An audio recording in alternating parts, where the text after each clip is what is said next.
Good morning, students. I am Arnaja going to discuss about worksheet number 48 of class 6 mathematics. This worksheet is for 27 December 2021. Today our topic is line, ray, parallel line and intersecting line. Let us recall के तहत हम आजकल पुनर्अभ्यास कर रहे हैं, तो उसमें हमारे पास line, ray, parallel line and intersecting lines के बारे में है। लाइन क्या होता है? A line is a straight path of points that has no beginning और एंड। न इसका शुरुआत है न अंत है, दोनों तरफ एंडलेस रूप से बढ़ाया जा सकता है। इधर भी हम इसको खींच सकते हैं, एरो मतलब इसकी ओर जा रहा है, तो इसको हम लाइन को दर्शाते कैसे हैं? इसके ऊपर कोई दो पॉइंट ले लिया, जैसे यहाँ पे एक्स और वाई है, तो एक्स वाई लाइन है, तो हम लिखेंगे एक्स वाई लिख दिया और उसके पास ऊपर में लाइन का एरो लगा दिए। यानी किसी चीज को डिनोट करना है, जैसे ए और बी लाइन है, तो ये दो और पॉइंट ले लिए, तो ए बी और उसके ऊपर में लाइन का चिन्ह बना देंगे, तो ये हो गया लाइन। अब आता है रे। रे देखिए, जिस तरह से लाइन में दोनों तरफ एंडलेस था, रे होता है, अ रे is a portion of a line which has one end point and extended to forever in one direction। यानी एक शुरुआत होती है। आपने देखा जो कि टॉर्च है, टॉर्च शुरू कहाँ से हो रहा है ये पता है, यहाँ से शुरुआत, जाएगा कहाँ तक इसका एंडलेस पता नहीं है। सन फिक्स पॉइंट है, वहां से सूरज की रोशनी कहाँ तक जाएगी एंडलेस डायरेक्शन में कोई पता नहीं है।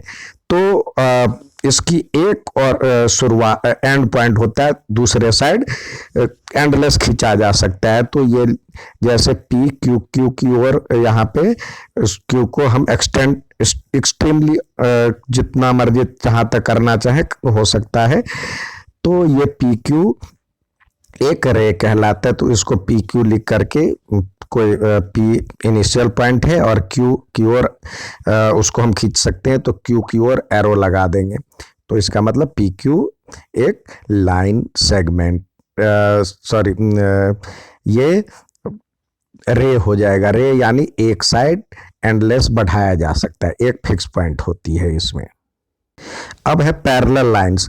Parallel lines are always equidistance from each other, they not meet. जैसे आपने विकेट पे देखा और विकेट पे ये और ये एक दूसरे पे इक्विडिस्टेंस होता है, जितना नीचे होता है उतना ही ऊपर होता है। आप रेल की लाइन की दो पटरियों के बीच के डिस्टेंस देखिए, हमेशा एक जैसे रहता है, जहाँ जितना यहाँ पे है उतना ही आगे भी रहता है। दो तारों के बीच की भी दूरी ऐसे ही रहता है। आपने देखा होगा जो कि आपके कॉपी के जो लाइन बने हुए हिंदी कॉपी में, तो ये दोनों के बीच में इक्वल डिस्टेंस होता है, तो उसको पैरेलल लाइंस कहते हैं। जैसे यहाँ पे ए बी दो पैरेलल लाइंस है, जितनी डिस्टेंस यहाँ पे है उतनी ही डिस्टेंस यहाँ भी होगी, उतनी ही डिस्टेंस यहाँ होगी।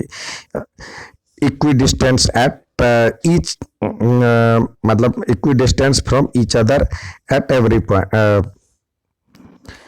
तो यहाँ पे हम इसको डिनोट करते हैं A B parallel to P Q, ठीक है। Perpendicular distance from each point जो होता है इक्वल होता है, तो ये ए बी और पैरेलल का निशान ऐसे होता है 11 के जैसे, तो उसको हम ए बी रे है, ए बी लाइन है, तो ये हो गया लाइन का चिन्ह, और पी क्यू भी लाइन है, तो ये भी, और ये 11 की तरह हो गया, ये इसका मतलब होता है पैरेलल लाइन। अब होता है intersecting line. Lines which meet और cross each other at one point is called intersecting line. यानी एक दूसरे को एक पॉइंट पे क्रॉस करे। जैसे आपने देखा होगा, ये इस तरह से एक्स बना हुआ है, यहाँ पे एक्स बना हुआ है, ये इस तरह से दोनों लाइन एक दूसरे को क्रॉस करती, एक पॉइंट पर मिलती है दोनों। लाइंस दैट मीट और cross each other and intersecting are intersecting line, each other at one point यहाँ पे होना चाहिए, वन पॉइंट। एक बिंदु पर मिलता है। जैसे यहाँ पे सीजर देखिए एक बिंदु पे क्रॉस करता है, तो ए बी, यहाँ पे ए बी और पी क्यू इंटरसेक्टिंग लाइन है।